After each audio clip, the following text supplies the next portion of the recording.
Hey guys, I'm Dr. Kennedy with Live Young, and today my guest on the show is Lance Brimmage from Iron Knight Gym, here to tell us a little bit more about Iron Knight and what he does there.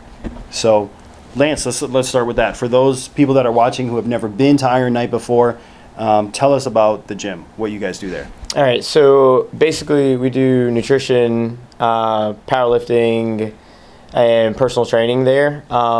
So if you actually wanted to go there, you can do boot camps, you can do powerlifting. We have people that do Olympic lifting. That's basically what we do there. Okay, so quite a few different options. Right, exactly. Okay. And you've been a trainer for how long there? About 2 years. Okay. Mm-hmm.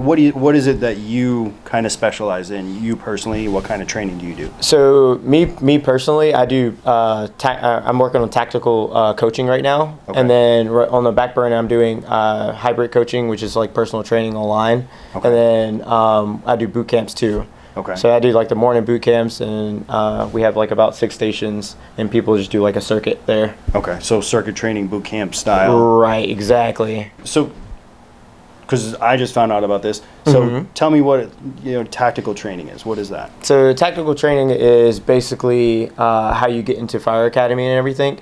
So I'm like, my end goal is to train everybody up for that. Like get like 50 people in the door for fire academy. Okay. Like that would be astonishing for me to actually say like, I got those people in, Okay. and now they're furthering like their career. So how does that work? So if someone they sign up for Fire Academy, they seek you out individually, or does Fire Academy refer you to them? That's what we're working on. So basically, I'm working with IRC to like refer people out to us, because Okay. we already have like the St. Lucie Combat Challenge team there. Right. So they work out there. We have the Kaiser there. So like literally, we are the only person, or the only gym that has a Kaiser around sled. here. Exactly, Right. the sled.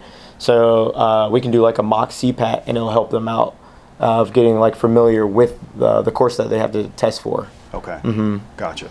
So for a lot of people who haven't done that before, it's pretty challenging. Yeah. Like, how hard is it to pass? Do a lot of people fail? A lot of people get to the dummy, and I guess they don't realize like how heavy deadlift how is? heavy it is, Yeah. actually. Right. And then a lot of people don't know the Kaiser either, because Right. normal people don't practice on a Kaiser. Right. So it takes a lot of technique to actually hit that. So tell everyone watching, if they're not familiar, what is a Kaiser? So a Kaiser is a metal platform with like a heavy metal piece on it, and then basically you're hitting the Kaiser. So you're kind of like bent over, and you're actually hitting the Kaiser with the hammer like consistently, but you have a vest on too. So it actually takes out a lot of energy if you don't know the technique right. Okay.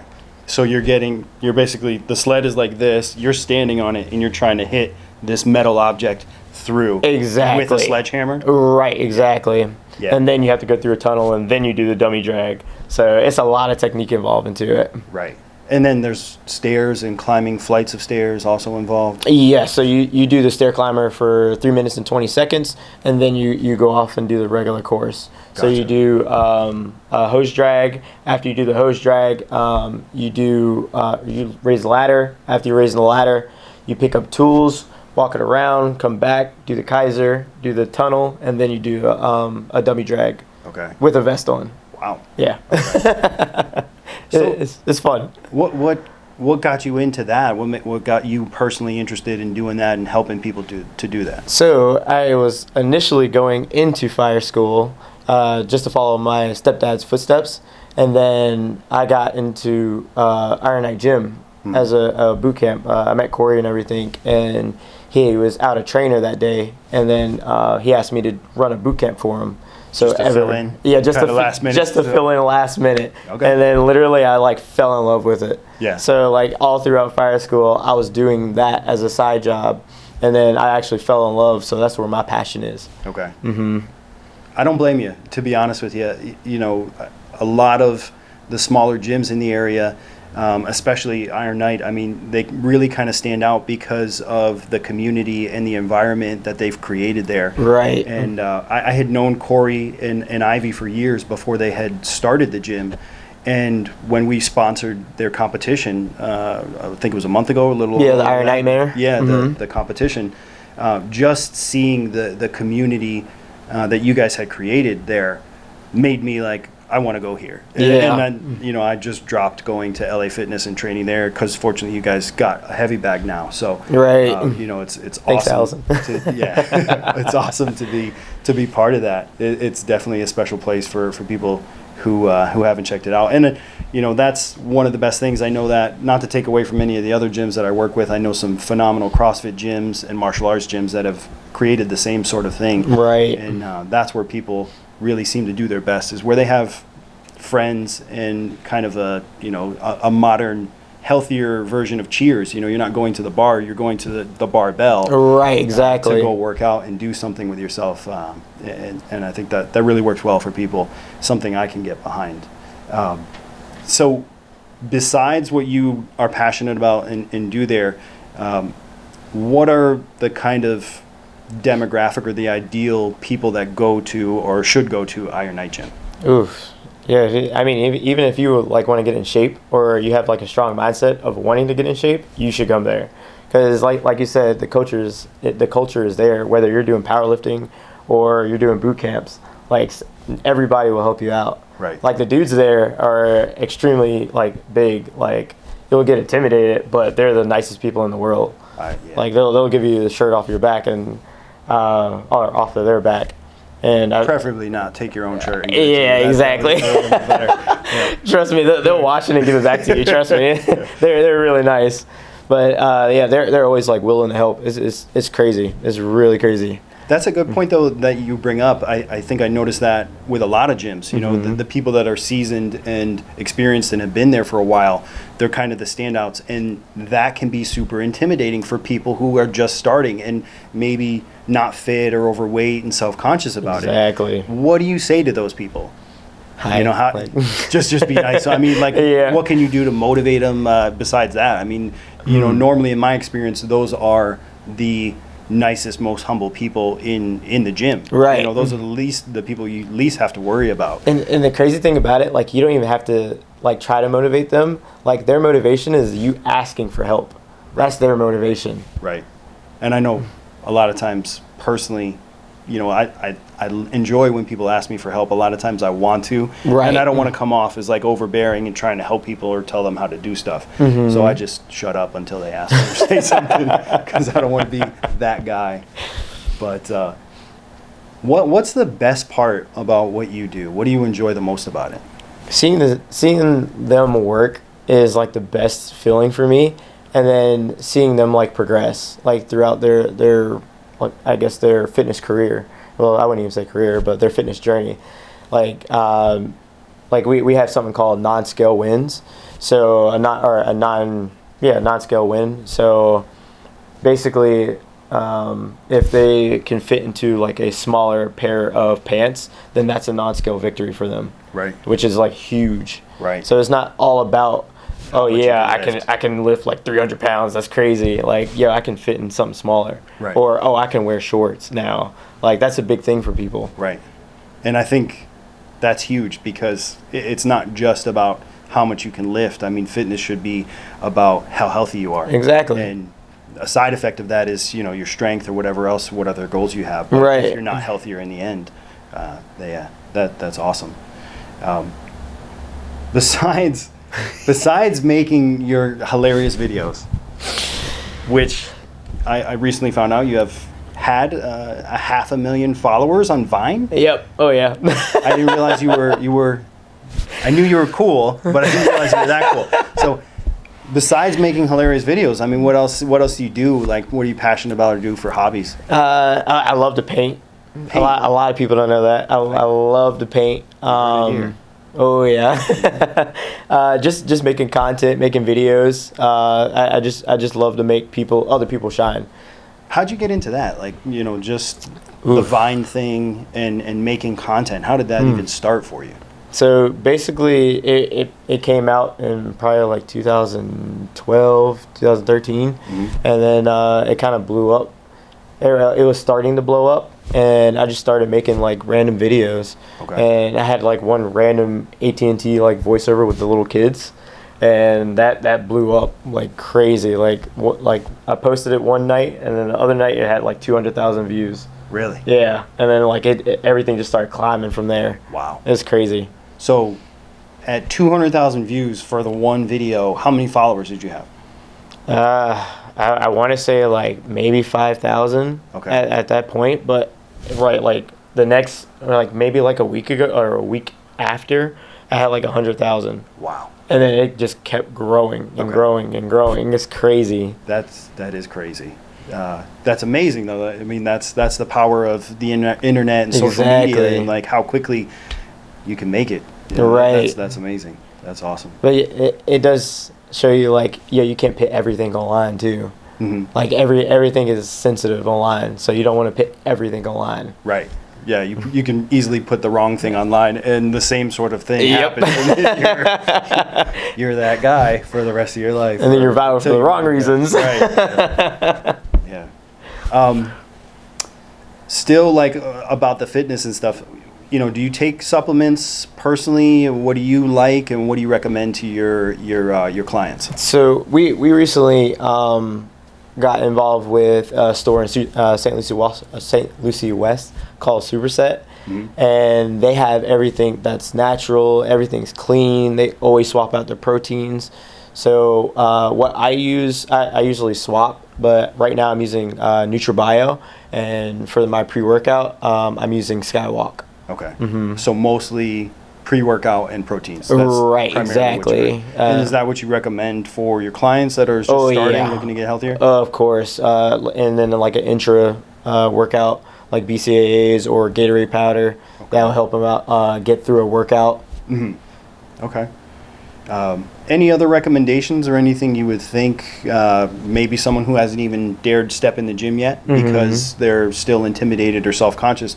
What would you give them, anyone who's watching this? What would you say? So I personally wouldn't give them anything, but I would definitely recommend recommendations, them. I'm sorry, for starting. Right. I would recommend them like going into Superset and then having them like educate them on what they should be taking. Okay. So that's what I usually recommend for like my clients. I'm like, so if they want protein, I'll recommend them like NutriBio because it's super clean. Mm-hmm. But I would always tell them like, hey, go in there and speak to like Joe or Tom, and then they can actually help them. Okay. Mm-hmm. And aside from supplementation, people that are they're watching this video, you know, I have some patients that are overweight, and I've been encouraging them to start doing something for fitness. Mm-hmm. What would you say for those people who haven't even gone to the gym, you know, not supplementation wise? What would you say to start, you know, working on becoming more fit? Just like drinking a lot more water, better sleep, stretching like 2 or 3 times a day. If you don't have the time to stretch 2 or 3 times a day, stretch for at least 1 time a day. It will actually help. So you always want to replace the bad habits with a good habit. So if you're drinking soda a lot, then you want to take the soda out, replace it with water. Right. So I mean, like that one good habit will help tremendously if you're trying to go into like the healthier lifestyle. Okay. I like that. That's a good way to transition where, you know, you trade one thing for another, and then you can gradually build from there. Right. Even if it's something, you know, maybe you just trade one of your sodas per day for a bottle of water. Yep. You know, and just keep building from there. That's progress right there. Yeah. That's a PR right there. That's what I like about what you're saying is, you know, non-skill gains, non-skill wins is, you know, so many people think Monday I'm gonna get fit, and they think they have to hit a switch on Monday and it's all gonna happen then, and that's impossible to do. Exactly. You know, whereas if you just make small changes and just start seeing the benefits from that and continue adding, it's, you know, it's a slower road, but it's a lot more sustainable and people stick with it. Exactly. It's not like you're going cold turkey and you're like, oh yeah, I'm not gonna do this. Right. Like I can't do it. So if you go slower with it, then it's easier to actually maintain. Right. Mm-hmm. Yeah, you do a complete 180 all of a sudden and try to change all your habits, and it's like it's hard. Yeah. Those were the questions that I had. So. Okay, I have some for you, but my phone turned off. Give me 1 second. Sorry about that. All right, so my questions for you is what is the most rewarding aspect of your career? Cracks. I say that jokingly, but there is something too, like, I don't know, lots of people watch like the cracking popping videos. Mm-hmm. There is, for people that enjoy the sensation of being adjusted, that is rewarding to both the patient as well as the doctor. It's not all just about adjustments, because there's a lot more that I do that doesn't even involve that stuff. But that is one kind of physical, almost tangible sort of thing that I do that's rewarding. But even more so is a patient walking into my office in pain and only using my hands or a set of tools, and then leaving remarkably better, or at least significantly better. Okay. That's about it's incredibly rewarding to know that I can help people using my hands, using exercise, using other tools that we have. That's awesome. That's awesome. Yeah. So I know you say you do other things than popping, which Corinne loves. Yeah. Loves the popping. Right. So what other things do you actually do? Because when you hear chiropractic, you think popping. Right, and that's what we're known for. The other things that we do, we're my clinic, we're heavy on rehab exercises. Okay. Heavy on physical therapy. We're heavy on soft tissue therapies. Okay. So kind of the torturous, kind of pin and stretch, digging in muscles and stretching it out, and helping relieve it, as well as showing patients how to change or modify behaviors. Okay. Maybe sitting postures, or how you bend and pick things up, so that maybe you don't have to do that forever, but at least to limit things in a short amount of time to help yourself get better. Okay, that's awesome. Yeah. And then the traditional things, decompression we do, that's a big part of what we do, traction, some other modalities like electric stim when it's needed. Okay. That's the majority of what we do in our clinic. Okay, that's awesome. Yeah. That's awesome. So what pains do you actually see the most with avid gym goers versus normal gym pop clients? Okay. It's a good question. I was thinking about that one for a second. Okay.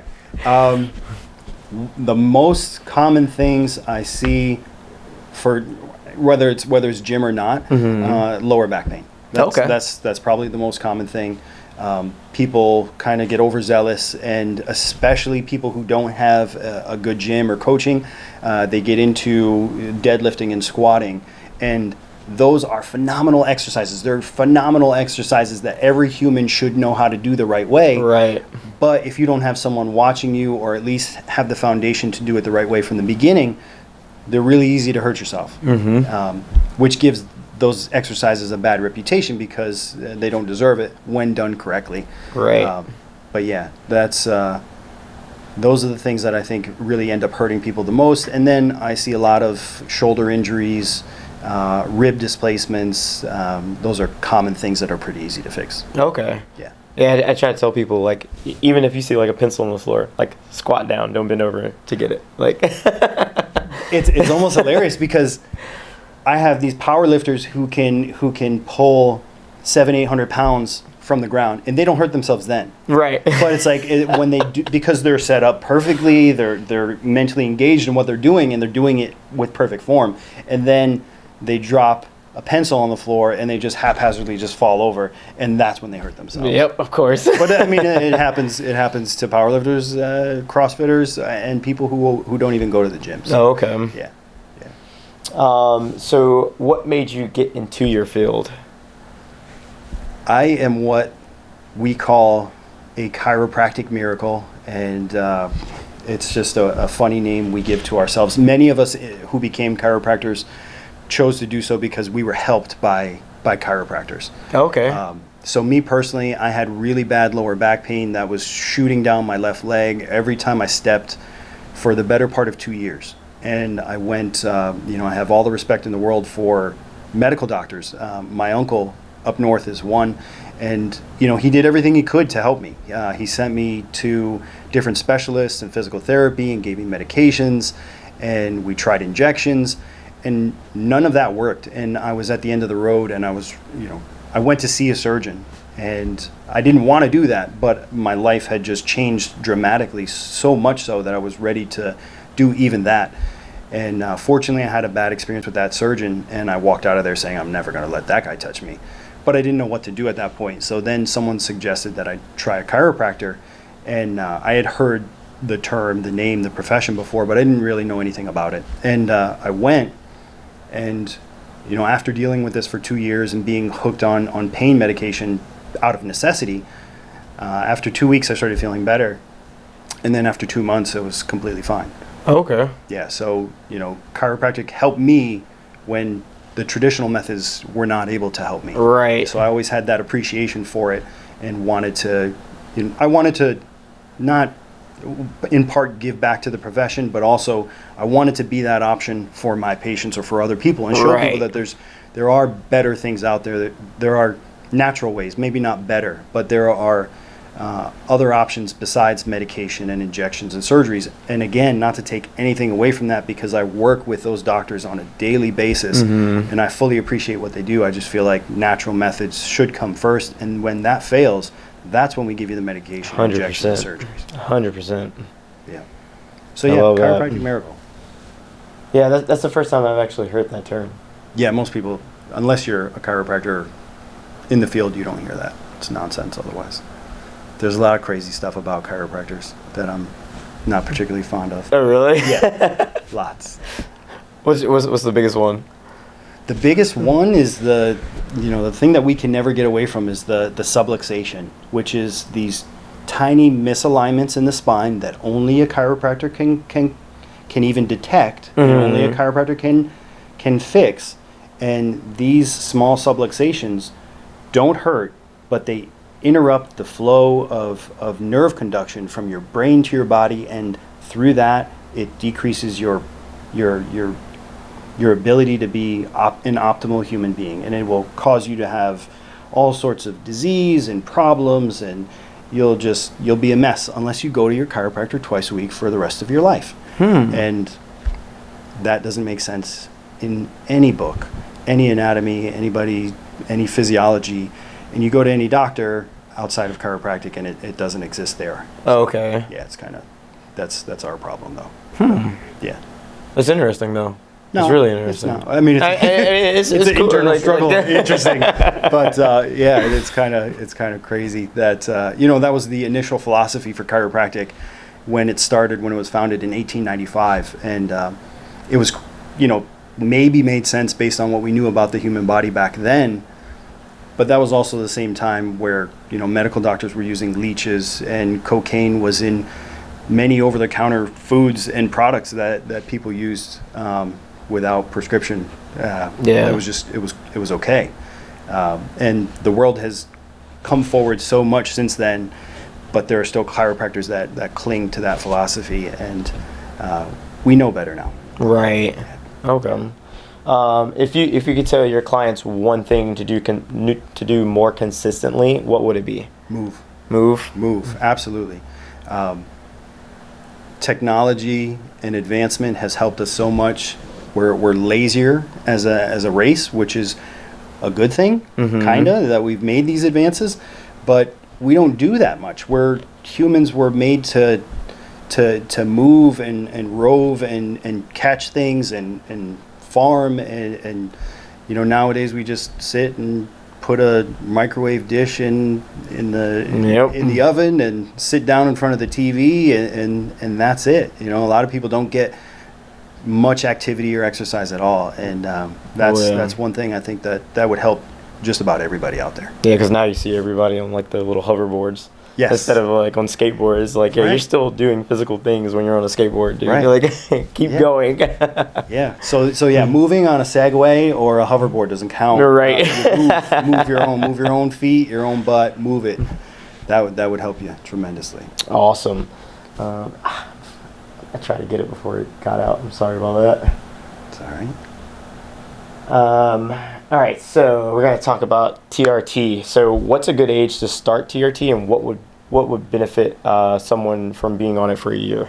Okay, so TRT's, that's a different part of what I do. I do that with Dr. Blum under Body Science. There's no good age to start TRT. Testosterone replacement therapy should not be used at all until you are deficient in your own production of testosterone. Okay. Which gradually happens. Normally it starts happening around 40, but now again with additives and things in food and other environmental things that happen, it's starting to happen earlier and earlier, as early as 30s. So men are, having libido problems, sexual dysfunction, lower levels of energy. They start losing muscle mass and gaining fat, which is also associated with the common problems associated with aging.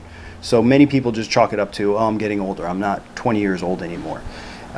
So once you start having those symptoms, it's a good idea to get checked. And if you are checked, that's when you should start TRT. Okay. Because research has shown that having healthier levels of testosterone, it's just overwhelmingly beneficial as compared to someone who is deficient in testosterone but doesn't do anything about it. Okay. Because it can cause, mental disorder, deficiency, cardiovascular problems, as well as, just weight gain and other, symptoms of being unhealthy that we commonly see nowadays. And it is increasingly more and more prevalent. That's good. That's really good. Yeah. I like that. Thank you. And as far as like being on it for a year, usually within about a month or so, people start to feel younger. They start to feel more like themselves again. And a lot of those symptoms that they were having improve and eventually go away. Right. I hear Corey talk about it all the time. Yeah. All the time. Yeah. And so being on it is like you kind of get to a level where, that's where you feel good. And then our goal is to help you sustain that and maintain at that level. Okay. Yeah. I love it. All right. So had to throw something in there. What's your favorite restaurant? I love to eat. And you asked me this before, and I didn't think of the answer. Oh man! Don't say McDonald's. I'll walk out. I'll walk out right now. I can't tell you the last time I went to McDonald's, even out of necessity. Man, favorite restaurant. I got him. Let's hear yours, and hopefully I can think of mine in that time. Mine is Ramen Hana. Hana? If you haven't been there, it's right on US 1. Extremely good duck. Okay. Nice and crispy. Amazing. Okay. I like Ninja Thai. Ooh. Is very good for Asian food, and it's a mix of Asian food. Where's that at? It is right around here. It's the corner of US 1 and Prima Vista. Okay. Ninja Thai and that little plaza there. And then I do, as much as I've been trying to cut back, Texas de Brazil, any of the Brazilian Rodizio steak houses. Oh man, I love that stuff. That stuff's good. Yeah, that's really good. Yeah. But yeah, that was all my questions for you. That's it? Yes, sir. Cool. Hey guys, Dr. Kennedy here with Live Young. I'm here again with Lance from Ironite Gym. And we wanted to talk a little bit about stretching because recently we did some videos in the gym demonstrating some stretches, and it's a common thing that we both encounter. I encounter it in clinic, Lance encounters it in gym, as well as he's pretty avid stretching himself. So Lance, what are some of the recommendations you give to your clients? You had touched upon it before about, people who sit the majority of the day. What do you recommend to those people? So kind of like what we talked about before, about having like technology, like utilize your technology. So you have your alarms, set your alarms to when you want, or like 30 minutes apart from when you're at your job. Like set your alarm to actually get up and stretch, or set an alarm to get up and walk around and move. It'll benefit you a lot from doing that. Right. I think that's a really good one. That's one thing I give to my patients is, extended periods of sitting. You get hurt, you get into, you hurt your back, you get into a car accident, and you want to just relax. You want to just hang out and do nothing, which is fine while you recover. But sitting around doing nothing just makes you more stiff and tends to make things worse. Right. So even if you want to spend the entire day on the couch watching TV, I tell people, every commercial, get up, walk around the couch, and sit back down. just move even periodically, and I think that's similar to the timer on your phone. Exactly. Is all you have to do is get up, walk around your desk, or go to the cooler for a minute, and then come right back. That alone, just changing the position, is huge. One of the things that I like to tell both patients and the athletes that I work with is stretching can be very complex and confusing. A lot of times I have people who think they're stretching one part of their body with a certain stretch, and it's the opposite of what they're trying to achieve. But let's say, for example, just to keep it simple, this is a joint. So if we spend the majority of our time like this during the day, then what we should do stretching is just be stretching in this direction. Right. So if you're sitting the majority of the day, what you want to do is open your hips and extend yourself backwards. That's the easiest way I can tell people or how to stretch and how to focus their stretching efforts, because again, it can be complex, but that's where having a coach, having someone who's giving you some direction really comes in and is helpful. But just for starting on your own, you can always start with that at a minimum. Okay. Any other suggestions you think of? Not really like suggestions. I mean, other than stretching like 2 or 3 times a day, I would definitely recommend that. Like, again, set an alarm to schedule yourself to stretch, Right. and then say it out loud. Like, oh yeah, What do you mean by that? Say it out loud. So basically, you're saying it out loud. You're bringing it into the universe, and then that actually makes it like you put it in your mind, like, oh yeah, I'm going to stretch today. Right. So it definitely helps. It's kind of like me waking up at 3 a.m. Right. Like, I kept saying like, yeah, I'm going to wake up at 3 a.m.